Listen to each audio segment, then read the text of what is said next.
It is Monday night all over again, and welcome to Zoom In on a Fresh Conversation. I am Donna Gray Banks, your host, and tonight our special guests are authors of the book Lucifer's Revenge, a guide for the 1044 chosen, and Andre Hill Sr. and Andre Hill Jr. Welcome to Zoom In on a Fresh Conversation, gentlemen. Thank you for being here tonight. Hello, Donna. Thank you for having us. And Yes, hello. Andre, thank you Peace for and love. being here. Zoom in on a fresh conversation is brought to you by Eyeless Diamonds LLC, Lee's Press, and I am hosting Motown and Mo in Palm Coast on October 18th and 19th, and of course, the Fresh Book Festival, which will be held in the beautiful city of Daytona Beach in February 2025. The dates are the 20th, the 21st, and the 22nd. Please go to the website after September 1st. Registration will begin. If you have any questions for the gentleman, please leave them in the chat room, and this conversation is being recorded. Good evening, gentlemen. Please take a moment to introduce yourselves to the audience. I'll go to the senior first. Okay, well, Donna, once again, my name is Andre Hill Sr. I am 72 years old this year. This is my second book. The first one was called The Second Coming, and that was the beginning of my journey. Well, not really the beginning, but that was a mark in my spiritual evolution towards receiving, I would call them downloads of knowledge, inspiration, and information pertaining to raising the frequency among the human species on this planet. I'm a third generation entrepreneur with 66 years of business experience, from restaurants to food processing plants to construction companies to uh, what do we call it? The international market. I've Right? seen Everything. done it all. So, and later on, I was interviewing a young Caucasian female who'd been abducted out in the Phoenix, Arizona area by the so-called Greys, and she was explaining to me those experiences that she had, and the experiences how the Browns came into the equation. And I'll talk about that during the show. And so she referred to me as an experiencer. So roll up that ball of wax, and that's what you have here with Andre Hill Sr. Okay, so thank you. And Junior? Hey, peace and love, everyone. Andre Hill Jr. I am 38 years old. I guess I'll be Yeah, 39 this December. you pushing it. You're knocking on that door. 40. Trying to maintain a 30-year-old look. It came very fast. Yeah. You know. Um, uh, Interestingly, I guess I'm a fourth generation cosmologer as well, astrologer. Okay. Father got me into astrology at a very young age, when I was about 12 or 13 years old. And I've been studying it and applying it ever since. So much to the point to where re-engineered it, taught courses on it, Okay. innovated new astrology systems, and uh, gave consultation to various spiritual groups on how they can apply their own spiritual astrology to their own spiritual systems over time. In reference, I'm trying to keep everything in reference to what we're going to be talking about this evening.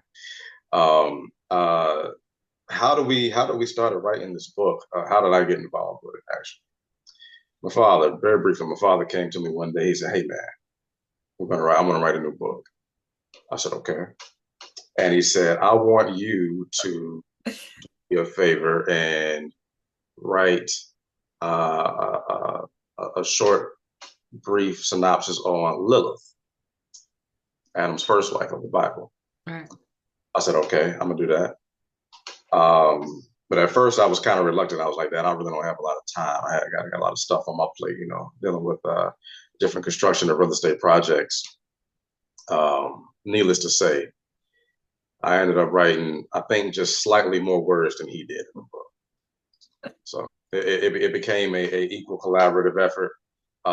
And like you said, we did a lot of channeling and downloading. The investigative rabbit hole or journey I went into revealing some of the most intricate and secretive aspects of Abrahamic religion in general.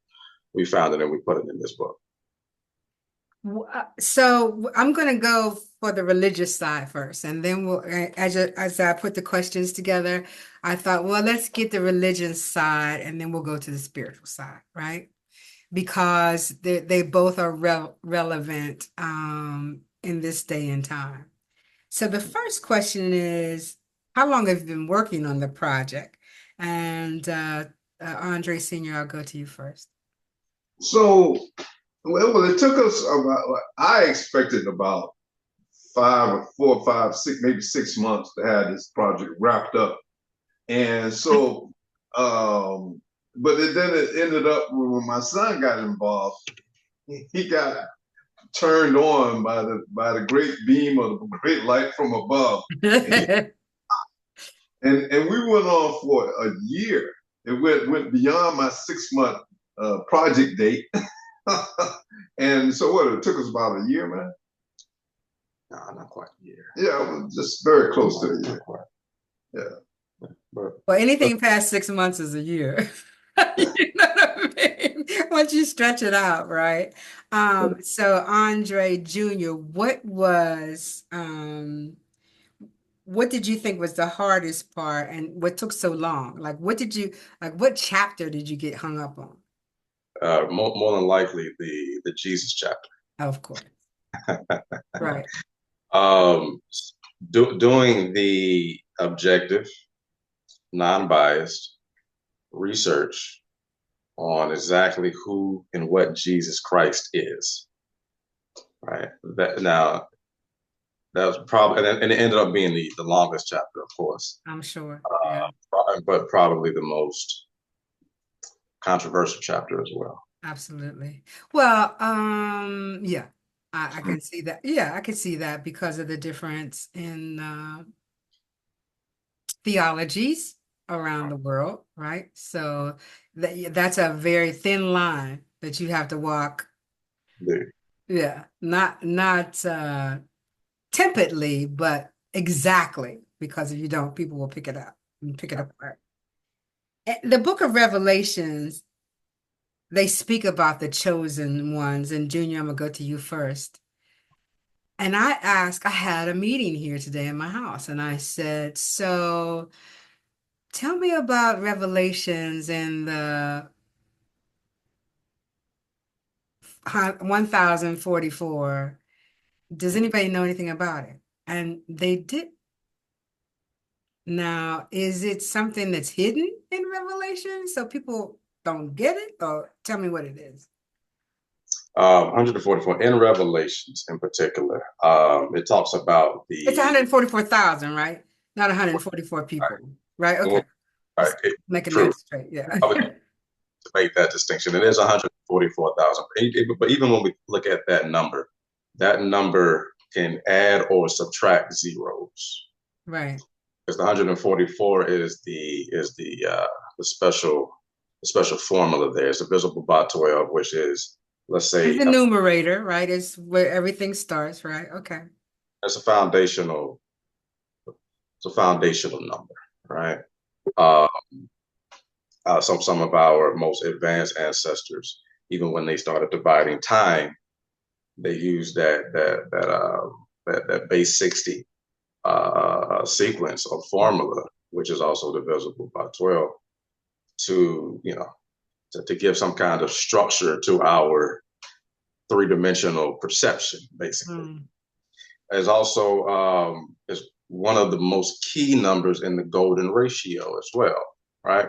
So, but as far as relevance and in revelations of the Bible, it talks about the 144,000 sealed ones, right? 144,000 what? Sealed. Sealed. Sealed. Okay. SEALED? Yes. Okay. Mm-hmm. And it's essentially what everybody is always, or what people may hear about it. These are going to be the chosen ones who are going to be left over, right? Oh, Based, those left behind, right? That whole theory. Okay. All right, go ahead. it depends on how you're looking at it, right? Okay. Personally, sometimes I want to be a part of the 144. Or I Yeah. want to be left over here with the rest of these. Anyway, we still thinking about it. We're still pondering. But again, the number can change. The number can grow. The number can shrink, depending on how humanity at large rises to the occasion of this ascending frequency and ascending time loop that we're on. It could be, let's say, 1440 people left over.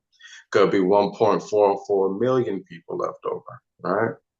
Either way, that number is significant and/or significant enough to incorporate every necessary type of experience and/or Mhm. being to repopulate or to continue. Start again. Indeed, indeed, Mhm. is it's not necessarily magical. Right. A very very basic universal science to it, right? But it does, in Revelations it does have a very mythological, connotation, but not to knock the spice off of it, but it's just a universal number, designated for foundation.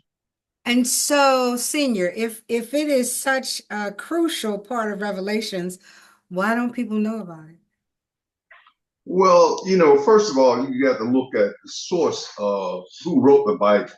And a lot of it was plagiarized from information that have been left for thousands and thousands of years. So when you get a group of primitive humans trying to analyze ancient texts from tablets that was inscribed in, those clay tablets, and they see these numbers and they're trying to interpret it from a primitive state of mind, so they can only make assumptions.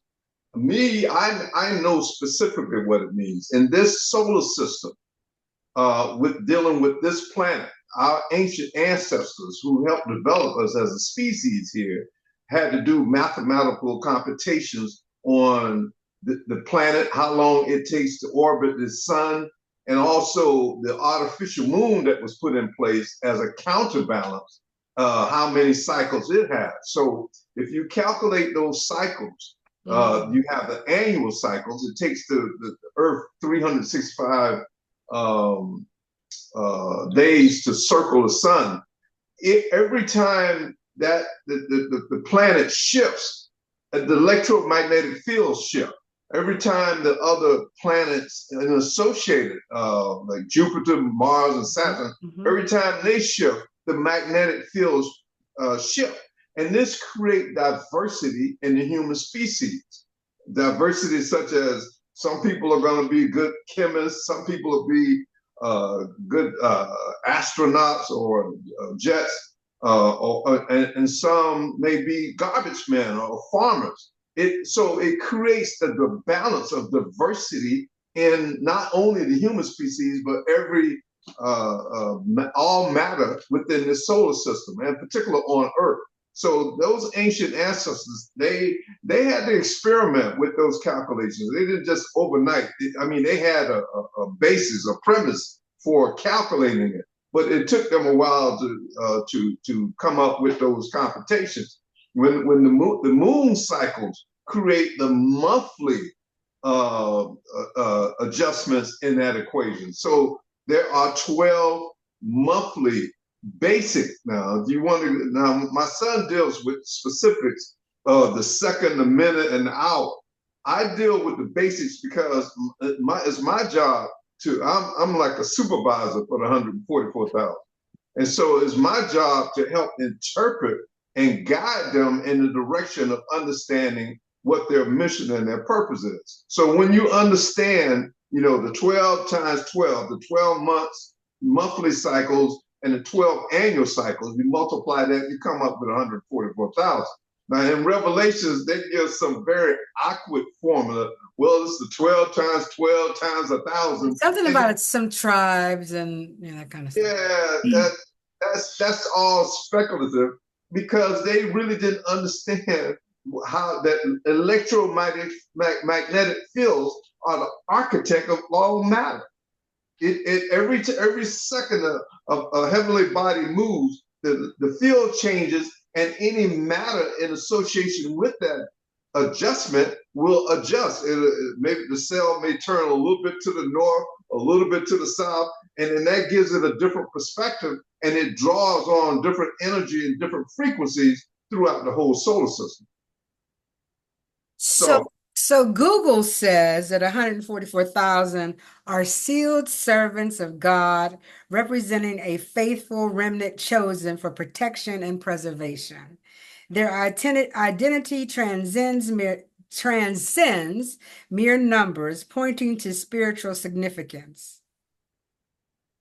okay, so I Good. can I can give you a quick brief synopsis of that. Okay.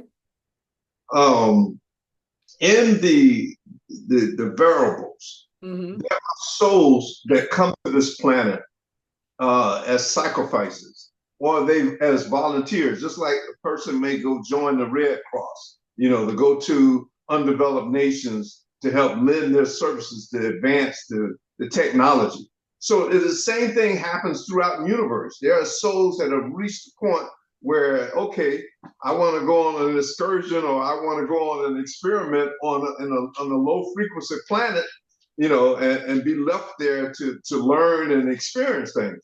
So the 144, there are the initial 144 individuals are here, and those are the ones that we're setting the beacon out for right now. They come equipped with everything. They're already conscious, and they are experiencing the different languages, the cultures, and the political and economic system, and they are evaluating it right now.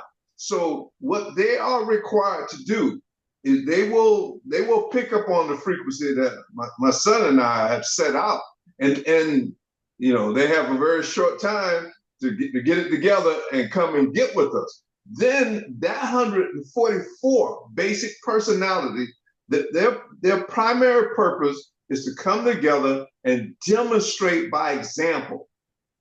And by doing that, then the rest of the 144,000 can see the manifestation of these so-called miracles, and will say, well, how are you doing this? Well, we're doing it with unconditional love and respect for each other because we understand each one of us has a particular talent, trade, or skill to offer to the whole balance. And so we use that out of love and respect to demonstrate and create and manifest. And so the rest of them will say, I get it. Can I join? And then the ripple effect comes into play. And that's the whole purpose of why we wrote this book, Lucifer's Revenge, is to bring in that initial 144 so that they can start performing these miracles or these tasks so that they can raise the frequency through demonstrating by example. So, Junior, what are their tasks? What is the premise? Well, first premise. And if you are spiritually connected and receive downloads, do you know when you meet someone who may be a chosen person? Absolutely, absolutely. And Let's talk about that.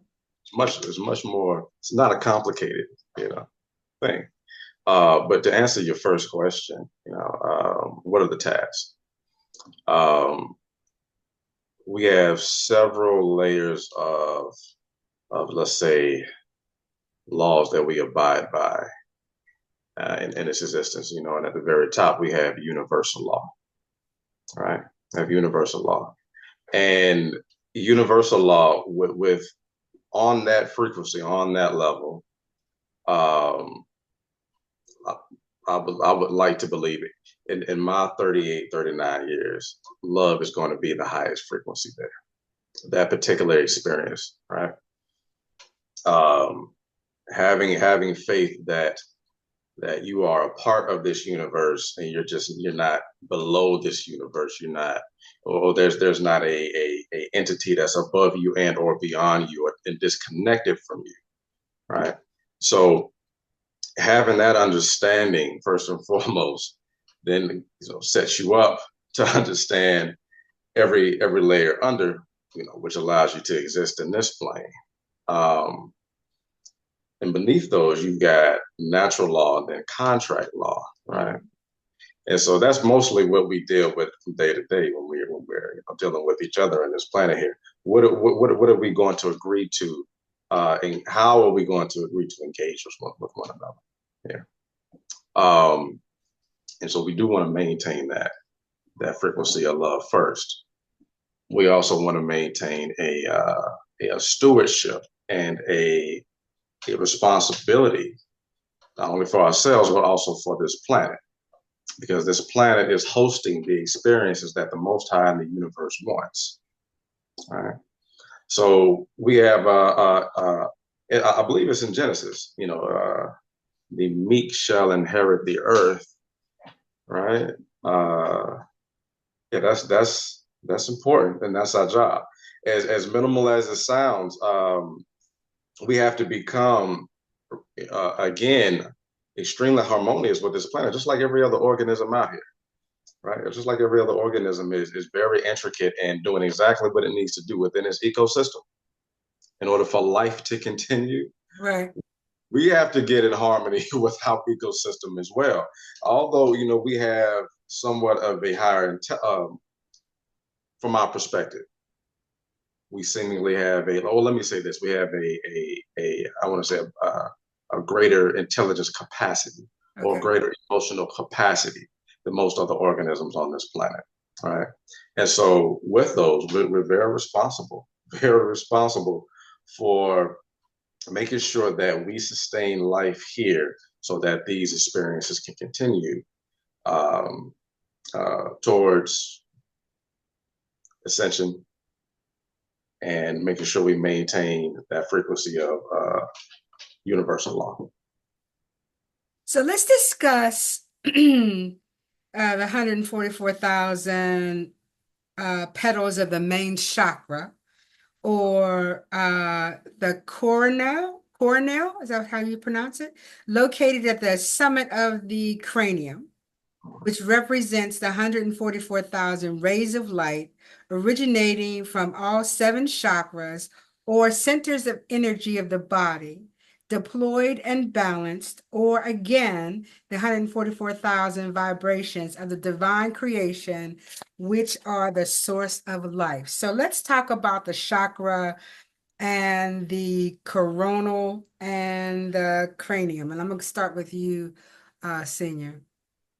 Okay, so the different chakras, for an entity like myself, it's like riding a bicycle. But I had to be. I remember when I was my freshman year in college. I had a series of teachers to come in my life, and in my freshman year of college, my roommate was a senior, and he was the floor supervisor. And oddly enough, this brother taught me the fundamentals of astral projection. Mm-hmm. I thought it was the most amazing thing, but I immediately understood what he was saying, but I learned from him. And so in the astral projection, there's a process of how you prepare your body.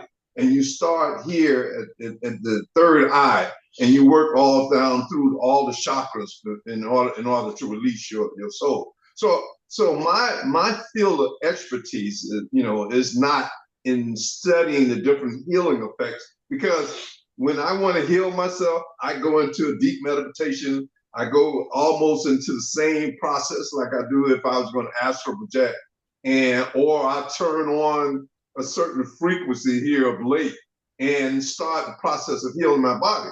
Even with thought, I can focus on different parts of my body through my sexual chakra.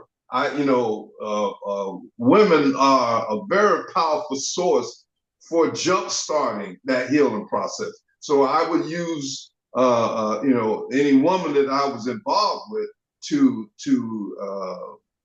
expedite or facilitate that healing process. So to me, I never got into those specifics. I think my son, he has, and he probably He's next. can expand on it. But you have a series of teachers when you are a chosen one, a series of teachers that will be introduced in your life at various points to help find the breadcrumbs to reaching your destiny of spiritual enlightenment.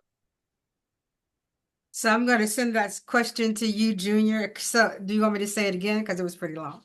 Yeah, it's a few questions. So, Okay. Yeah. So go ahead. You want me to give it to you again? yeah, sure. Okay. And So let's discuss the 144,000 petals of the main chakra or coronal located at the summit of the cranium, which represents the 144,000 rays of light originating from all seven chakras or centers of energy of the body, deployed and balanced, or again, the 144,000 vibrations of the divine creation, which are the source of life.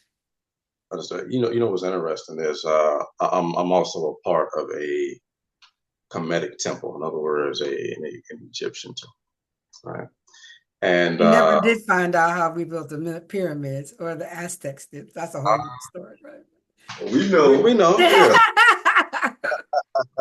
We're pretty sure about it now. Yeah. Um, but my one of my priestess friends, she's a chakra expert, and she revealed some things to me recently. Actually, I take it back. She didn't just reveal some things. We did a whole show on it, actually, right? Oh, I'd And love to see that. You have to let me know. yeah, I'll have to send it to you. And so she's been studying it for at least probably 35 years. And but what she revealed to me was the intricate projection or inner workings of every chakra, right? And also For those people who don't know, Junior, tell us what the seven chakras are, because everybody's not real I familiar. got you. Yeah. I got you. So at the let's say at the base of your genital area, that's going to be your root chakras. If your, in other words, your The beginning and the end, right? right there you go. It is the tail, right? Yeah. Root chakra there. Closer to your navel coming up, you're going to have your sacral chakra, I believe. Yeah. I think so. Yeah. And coming up closer, right up under your sternum, you're going to have your solar plexus chakra. And then after that, you're going to have your heart chakra. And then next, you're going to have your throat chakra. Then after that, you're going to have your third eye chakra here. And then, of course, what we're talking about now is your crown chakra or coronal chakra. And going in order, these chakras ascend or transcend from primal to spiritual. Right. So your root chakra is very primal. It's mostly responsible for your fears, sense of security, sex drive, even your fight and flight mechanisms, right? And as primal as it is, it's anchoring you here in this three dimensions. So you have this experience. Otherwise, if you weren't exercising those things, which are hardwired into every single one of us, as a matter of fact, is the reason we have these bodies. But if we were not using it, we just float up out of here, right? Literally. But so in contrast, in polarity to that, our crown chakras, right? Not primal at all. That's the most altruistic receiving chakra here, and it's mostly connected to the most high, if you will. This is where we're going to download most of our information, most of our spiritual information. The things we don't have to read, Mhm. the things that we don't have to guess, the things that come to us, right, seemingly from the Most High, coming straight through our crown chakra. Now, the 144 petals, 144,000 petals, petals in particular. So we're talking about petals as in petals of a flower, right? Because every chakra has um, a sacred geometric shape of a flower to it, right? They all have the different shapes. The crown chakra in particular, of course, is going to probably have the most because Right. it has the most. It's connected to the biggest source. Right. So it needs the most. It's almost like an antenna. Hmm. It needs the most. It doesn't need. It has the most receptors to it. All right. Yeah. And you can, and this is all, let's say, uh, um, ancient spiritual theory and philosophy. So you can imagine yourself what this chakra may actually look like.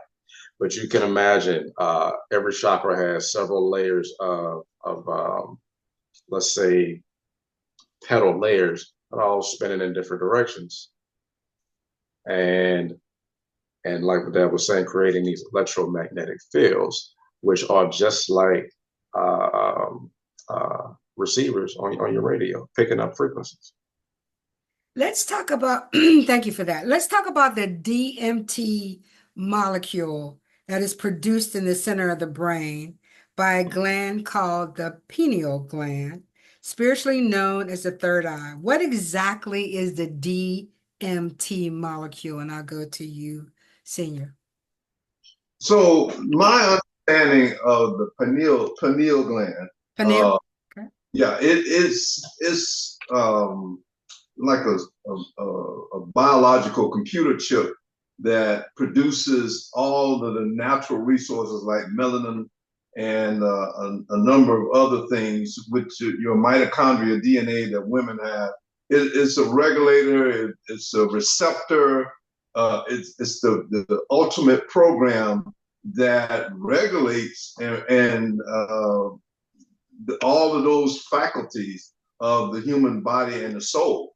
But it's the receptor that's at the base of the brain that's tied into the combination of your eight DNA and your reptilian DNA. Right. It ties into both of them, like someone was saying earlier, your fight or flight mechanism. So it's a very critical piece.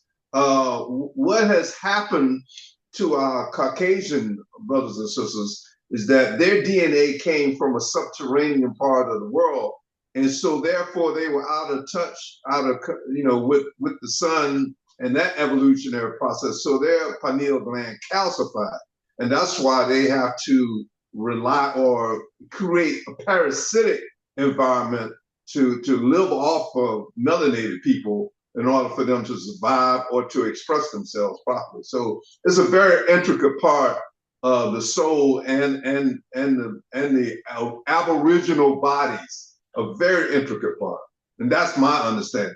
My son may have a better understanding of it. You want to give us your point of view, Junior? Yeah, sure. So DMT, I'm not even going to try to pronounce the actual scientific That's term. why I said DMT. We'll let y'all look it up. Okay. Yeah. Um, but now this is the thing. There's still ongoing research as to whether it is actually produced in the pineal gland. Okay. And and when I I'm going to put that out there because you know we have to scrutinize the quote unquote modern scientific community at times where they don't know everything that they always act like they're talking about. Okay. Well, they Now, don't know a lot of melanated things. indeed. Speaking of melanated usage and culture regarding DMT, we've been using it for, or let's say we've been activating it for quite some time. And in our various tribes, or all, in our various Aboriginal and Indigenous tribes all around the planet. But in particular, here in the Americas. As a matter of fact, I mean, we've in the Americas, and we have a lot of hidden history in the Americas, especially with melanated. And matter of fact, let me be very specific. Who we call Black African Americans, Right. us, Us. us. Yeah. Right? We've been here for a long time on both sides of the continent. In other words, in North America and South America, and a good majority of the psychedelic substances grown indigenously, we cultivated them. We started them. Right. I'm gonna put this out here, and I'm gonna keep it as PG as possible. But we were supplying cocaine to Egyptian pharaohs. A long time ago. Okay, so anyway, so Because now we grew it, right? we grew it. We grew So and our ciphers of shamanism and all of our elders who were who went in that path, and that was their niche and job in the tribe. The using the plant is is designed to connect you physically, mentally, and spiritually. For one, with your ecosystem. For one, because again, we're not separate from anything here. We're a part of everything, and everything is a part of us. Um, so the experience that the planet itself has in its age and wisdom, you're able to tap into this on a quote unquote DMT trip, right? Because we show up in these human experiences, where we show up in our human lives in these human experiences, and we spent a lot of time in our spiritual systems dictating where we come from and where we were going until we started doing religions, right? So we were so intricate on that, and because this is how we keep record of the evolution and ascension process of us as beings. DMT, the activation of it by using either ayahuasca or any other type of plant, it gives just that allows you to tap back into the memory while in this particular right. State of mind. Hmm. exact, right. And it was designed it's a heavy process. And so this is why the shaman had to be very skilled at watching you and observing you and taking care of you while you were on a DMT trip, right? Or let's say experience, because they had to bring you back into this reality. Because again, DMT is, or let's say the activation thereof, like you say, since it is allegedly here in Right. our crown coronal chakra, it almost detaches you from your root chakra. And so that means it almost detaches you, it almost undoes your anchor from this 3D reality that you've agreed to exist in. Because once you tap back in, he's like, it's almost like tapping back into the all knowing. And if you do that, you start asking, well, why am I here? What am I sticking around for? I was Right? somewhere else, which was a lot better. Yeah, Uh, I do understand that for sure. But I can't believe we're running out of time because there's so much to talk about. I want to talk about two things before we leave. One, how do we have the audacity to believe that we're the only ones on this planet and no one's come from anywhere else? And we have a galaxy that with planets that nobody know anything about, right? First of all.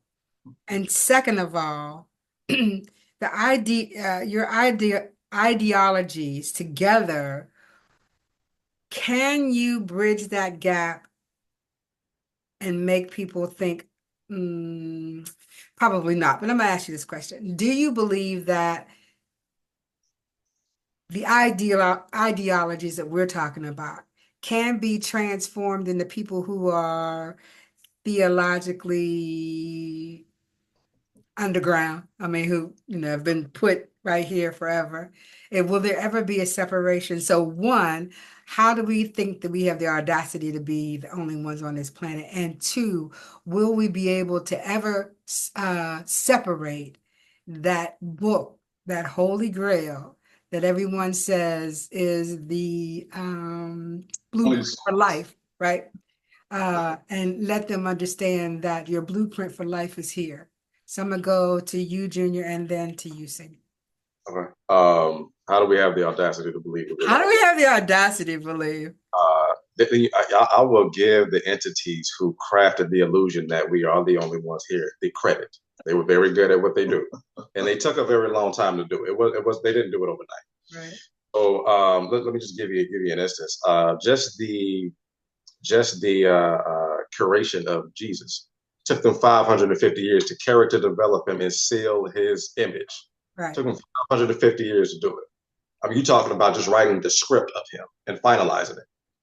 And they knew how to do it in a particular window. Long story short, it was a lot of time and energy put into it. And when we actually look at what's happening, it's already falling apart, especially if they leave that machine unmanned, Right. it stops running fairly quickly. So they have to keep somebody in it, managing it, sustaining it, feeding it the gas. It's a very tedious and laborious machine to maintain. But that's to answer your question. That's why we got the audacity, because we have some very, very powerful, well, let me say this, we have some very desperate parasitic entities out there who want you to believe nothing otherwise. So my father used to say that the Bible was a detour, so we couldn't find out what was really real. True enough. Indeed. That was his philosophy. But I'll go to you too. How do we have the audacity to believe that we're the only ones on this planet? So I like the analogy that John Milton wrote in Paradise Lost. It was a very crude analogy of Lucifer, and and they had this, when they got beat down by the high command, and they were exiled to this desolate planet. And when they regained their memory, they all sat around and had this conversation about, well, what should we do? Should we submit to the high command, or should we get some payback?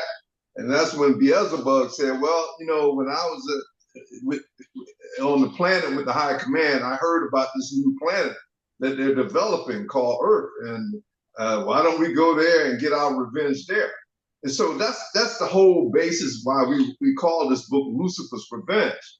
The objective was to come here, and there were some objections to why it was. So there was one individual said maybe we should just go down, bow down, and ask for forgiveness, but that was overruled because he had too many. Yeah. And when the objective, when Lucifer, they said, no, we're going to go to Earth. That's a good idea. Let's go to Earth and let us corrupt the planet. So when they got here through, and we explain all this in the book in right. common English, it's common sense, how they got here, the different techniques and what have you, and technology. But when they got here, in order for them to corrupt the planet, they had to take all of the natural laws and turn them upside down, reverse them. That's why you have different religious emblems with the inverted pyramid and the upright pyramid. And everything, educational, the political, the economic, is all based on lies and deceptions. And unfortunately, when I speak to our people of color, our Aboriginals, we just got to accept the reality that we got hoodwinked, bamboozled, and led astray. And let your egos go and say, look at the residual effects of these inverted laws, of these reverse laws. And so Lucifer and his boys, they wanted to be anointed as gods. So they didn't want you to have the understanding that there's supreme being, there's a massive universe. They wanted to be isolated, a jealous God, as they say, and control the narrative on this planet. They didn't want you to start putting two and two together to see that the universe is vast and that there's positive and negative energy, there's good and evil all throughout the universe. They wanted to write the whole script to be worshiped. And that's why they have, a Christ being. When I talked about earlier about individuals that volunteer to come to this planet, those are Christ beings. But it is forbidden to be worshipped and edified to a position of power because they are servants, strictly servants. They're here to serve the Most High on behalf of the humans, to help them elevate their level of consciousness and their frequency to be able to tap into the natural laws of the universe. And that's why they have so many devices blocking your frequency, So that's the first part. That's the And the second part was, give me a hint. I think I forgot what that was. Well, but listen, I just wanted people to get the idea that I was in Gainesville, I believe, at a restaurant somewhere, and I felt this presence behind me, and I kept thinking, what's that? Right? And I turned around, and this gentleman was just looking at me like he knew who I was. And I know that you all get that all the time, right? When you're out and about and you kind of, it's like being a part of um, the CIA or the DIA, the FBI, you can't really say where you are or who you're with, right? But there's a knowing, right? Have you experienced that? A knowing that someone is, okay, Junior, I'll go to you first. And yeah, I'll go to you first. I'm sorry. What's the question? The question is, have you ever been in a situation where you know that there's someone? Absolutely. I mean, at this point, I just walk around expecting for someone to be out there. I'll just walk around and expect it. And to some extent, depending on the energy, it's welcomed. It's welcome. Do you actually go and introduce, or do you just kind of recognize? I'm a Capricorn. Okay. So with that being said, I'm naturally, well, at least look or seem naturally standoffish. If I notice a peculiar person, a peculiar being, I may find a way to engage, but for the most part, You're a Capricorn, you're very aloof. So, nobody's just going to be coming up to you asking you nothing. they're not. It's because I always got the arresting It's thug written all over your face. But at the same time, the most. I mean, if their energy is benevolent, yeah, they'll approach. They usually approach me. They'll find a way, or we'll find a way to connect. We'll find a way to bump at each other and communicate. What about you, Senior? Do you go head on and? We just recently had one. Their number one focus is our women.